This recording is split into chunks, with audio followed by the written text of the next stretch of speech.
Derrick with us. Derrick is our representative for HSA. HSA Home Service Warranty is our preferred vendor when it comes to warranties for residential sales. We've asked Derrick to come on this morning and share with us a bit about the company, what is offered. So at this point, Derrick, I'm going to mute myself and you take it from here, sir. Can I share my screen? Well, yeah, I can. Yeah, yes, you can. I made you co-host. Yep. Hold on a second. Can everybody see my screen now? Good. Yes. Okay. Hey, I appreciate it, guys, giving me the opportunity just to share a little bit about HSA and how we partner with you and try to make life easier for you. As I understand, majority are new.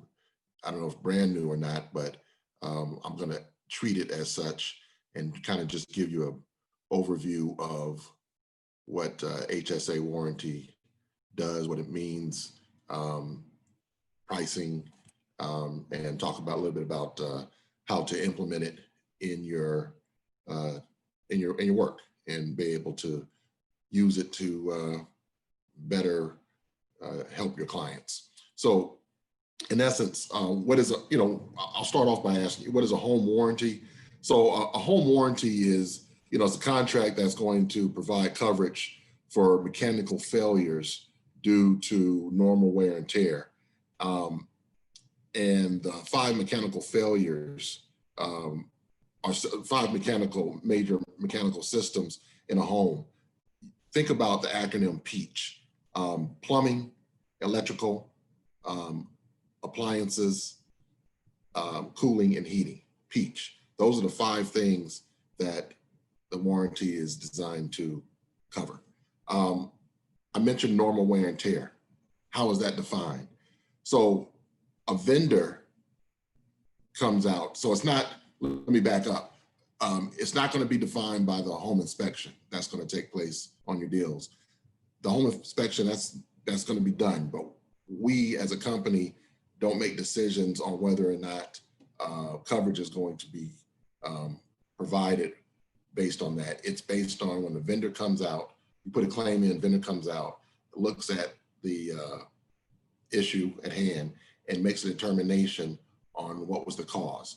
If it was normal wear and tear, or if it was something else. Case in point, if you have a air conditioning unit that is not functioning, they come out and they look and determine that it's not functioning because animals have been urinating on it, and that's why it's not working. That's not considered normal wear and tear. If the oven is broken, the door is broken due to children negligence, that wouldn't be covered. But if it's not done like that, then the vendor's going to come out, report back to us with their findings, and then we'll make a determination. But typically, that's how it's determined whether one thing is covered or not. Let me also state that AC, furnace, those things, it's not based on years. So it could be a 30-year-old furnace. If it's not functioning, it still gets covered. So it's not going to be denied coverage because of age. And we'll talk a little bit more about the timing of things. What I'll do now is just kind of go through the brochure. And what I like to do too, I'm going to make sure I'll send it to Nathan and then he can disseminate it, the brochure, what I'm going over to you guys, so you'll have it in your files and be able to refer to it. There's 2 types of coverage: seller and buyer coverage. The seller and buyer coverage, the differences are, if you look down on the left-hand side, basic coverage plan, every check mark, it reflects what's covered. You'll note that on the seller coverage, the central heat and central air and the ductwork and attached humidifier, it's a $50 charge to have that included in your plan. With buyers, it's already there. So if the coverage is $500, which it is annually, if you do the optional HVAC, which I recommend, then you'd be dealing with a total of $550. Your client would be dealing with $550 as a total. Let's talk about what seller coverage looks like. So with seller coverage, you have the opportunity to have seller coverage. If you look at the bottom here, it's effective for 18 months, 6-month increments, and it is renewable every 6 months. What's important to note is seller coverage is not paid for unless there's a close. If the property is on the market for 6 months, 12 months, or 18 months, and there is a deal is not done and it's not finalized, then you don't have to pay anything out of pocket. That goes for even if a claim is submitted and executed. There's still no out-of-pocket cost unless the close takes place. The only thing, if a claim was executed, is that you have to pay the $100 trade call fee, which I didn't mention. But right here at the top where it says seller buyer coverage, basic plan with a $100 trade call fee, that's like your copay in essence. That's we call it trade call fee. So anytime somebody comes out to service an issue, it's going to be $100. So that would be the only out-of-pocket cost for a seller coverage until the property sells. So for me, when I think about seller coverage, and quite frankly, I don't think it's utilized enough because there's really it's a win-win. There's very little risk involved, but then there's the peace of mind that your client has a listing, doesn't have to worry about if something goes awry, have to put more money into it, or pull it back while they get something fixed. They can actually, have peace of mind that they can go and have a property listed and not worry about, a mishap occurring and having to deal with that. So I always recommend having your client get seller coverage on a listing. So then you have buyer coverage. So with buyer coverage, it's 12 months. You can have up to 2 years, but it's renewable annually, okay? And it's $500. And buyer coverage, if you see on the left-hand side, all the things that it covers, okay? The only difference between the two outside of the HVAC is the rekey, septic system, lighting fixtures, burglar alarms. They're only covered with the buyer. The buyer 7-star upgrade, something else I also recommend. That's an additional $149, but it really pays for itself. And I'll give a couple examples. Personally, I had a refrigerator that went on the blink in terms of the ice maker. Little did I know that that board that is used in the for the ice maker, when it goes out, is $300 and change. There's no getting around it. So right off the bat, your value is already provided because it's only $149 for the coverage, but your ice maker is going to be covered and you'll be able to, get that done without having to pay out of pocket. Same with, the other issue I had was my garage door, the hinges and springs went bad and broke on me. Had to get that fixed. And again, that cost more than $149. So I bring those up just to let you know that the 7-star upgrade is something that I highly recommend, just because, as you can see, what it's covering. I think a number of people have those things go awry in their homes at one point or another. So that is something I also recommend.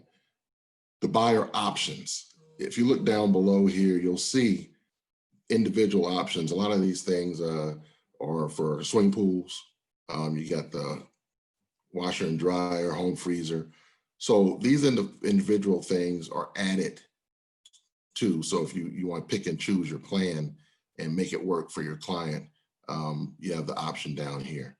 The electronic plan, this covers dealing with iPads, dealing with putting up big screen TVs, 60 inches or less, dealing with setting up your Wi-Fi, things of that nature for the new homeowner. So there's a lot of different variables that can be added and applied to the home warranty to best suit the needs of the client. So what I'd like to show you as well is what you do in order to enroll. All you do is go to www.onlinehsa.com, or you call the 800 number here, 367-1448. Those are two options to initiate a warranty. The other option, and I would recommend using this option initially for the newbies, call me. My number, and I'll share that with you guys on the email, but you can just call me and I'll be able to assist you and be very happy to do so as you get your feet wet and knowing how to put in a warranty. My job, guys, as a whole is to make life easier. And so by that, I mean, if you have a warranty that's in place, a claim is put in, and you don't like how that claim is going or you have questions regarding it, don't hesitate to get me involved. I can, expedite things. I can make things a little easier. Lately, I've been hearing people call and say they have to wait X amount of time on the line in order to get through to get some things resolved. Call me, email me, and I can help out in that regard. I also will tell you that every claim doesn't get approved, but there's different reasons. We can talk about it. We can workshop it. So, but most of them do, and it's still worth it. So, there's going to be times when the client's going to not understand why it didn't get approved, but we can, talk about that and work through that as well. My phone number, by the way, is 708-297-5693. And again, I'll share that and make sure you guys have it when I send the brochure out to Nathan. Okay. If you look in where we are now, and it talks about single family homes, condominiums, duplexes, those are the different price points for those homes. Okay, so when letting me know if you're going to use me as a tool to help put the warranty in place, there's certain things I'll need to know in order to do it the right way, and what type of home it is essential to know that. But again, we'll walk through it, and it's a simple process. So in a nutshell, that's it. You got a $500 price point. You have the option with the $149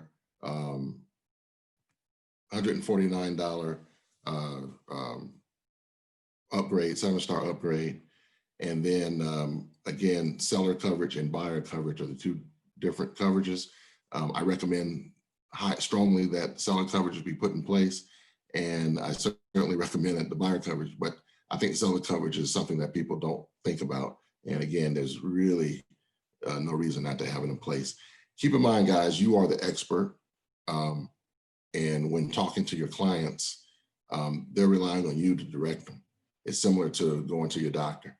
Most of us listen to a doctor and wait for to hear what they're going to tell us, and we try to comply because we think they're the experts, right? Same thing here. You're the real estate experts. So if you are confident in giving direction, most times your client's going to listen to you. So I want to make sure life is easier. I want to make sure that you're competitive with your competition out there. And I believe that the warranty can make it so. And so I want to make sure that the process is seamless, it's smooth, and that your clients are happy, because if they're happy, you're happy. And then we as a whole are doing what we're supposed to be doing. So that's a brief overview. If they have any questions, I don't know if we have time for questions, but if we do, I'm all for it. You're fine, Derrick. Okay, so if anybody has anything now, or if you guys want to chat later, what I've done and what I've been doing during COVID, because we are not going out in the field until looks like after the new year, and I'm not sure how soon after. Keep our fingers crossed. But in the meanwhile, we're using Zoom to have one-on-ones, have group meetings, whatever necessary in order to convey a messaging. And I'm also open to do, one-on-one chats, anything that can be helpful to anybody. So I'm always open. So if anybody wants to talk one-off, shoot me an email, give me a call, and we can set something up. It doesn't have to be long. It could be 5, 10, 15 minutes, whatever you need. I'm always going to be willing to do so. Okay. So that's all I got, guys. Derrick, one thing that I want to, if you can quick touch on it, because this is an area that frequently I'll get a couple of questions on, and that is what happens if during the inspection process, an issue is pointed out regarding, say, the HVAC system or the sump pump system, and then it just completely dies after the fact. Is that an issue that's covered or not? And what should we be mindful of with items that we may have knowledge of before the transaction closes? So again, it's based on if it's deemed normal wear and tear. So if it's normal wear and tear, it's absolutely going to be covered. So during the inspection process, are you stating that during the inspection process, it seemed to be okay, or was it not okay? No, during the inspection process, the inspector seemed to have a hunch that something was going awry with the HVAC or plumbing or et cetera.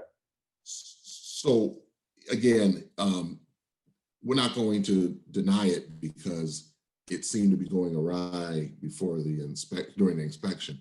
If it's deemed that it was normal wear and tear, we're covering it. If there are questions surrounding that, I'm encouraging people to reach out to me, and we can kind of even go over the inspection, give peace of mind. So I'm doing that as well. But yeah, so if you have any questions about that, reach out. But if it's normal wear and tear, regardless of what takes place during that inspection, it's still going to be covered. Okay, awesome. It's good to know. The biggest key, and let me say this too, the biggest key is with normal wear and tear, the vendor is the one that's going to dictate our movement, our decision making.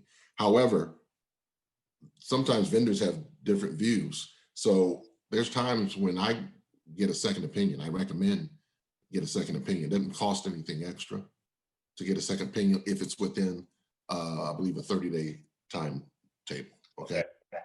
And what the homeowner has to do is first submit the claim to HSA, then HSA sends out a vendor. I mean, the homeowner can't, call up a plumber and then they want reimbursement, correct? No, you have to go through us, and then we'll send a vendor out. If a homeowner gets their own individual vendor without our approval, then that would be on them. Okay. The only time a homeowner can get their own person is if HSA says, we'll give you cash in lieu and go ahead and seek who you want to get. Okay. But we do have to be involved in that process. Got it. Okay. And there's times based on if it's a rural area, we don't have a vendor that can get there within a certain period of time, we'll say, okay, hey, we don't have anybody that can get there within a reasonable amount of time. Do you have somebody? Okay, so then we'll then say, here's the money that will apply to that. Okay, but I will tell you that it's wholesale. I mean, the dollars, in my opinion, don't match up as favorably in most cases as you might want. So versus retail. Okay. Good deal. Yep. All right. Well, if there's no other questions, Derrick, we appreciate your time this morning, and we'll talk to you soon. Have a great Thanksgiving, everybody.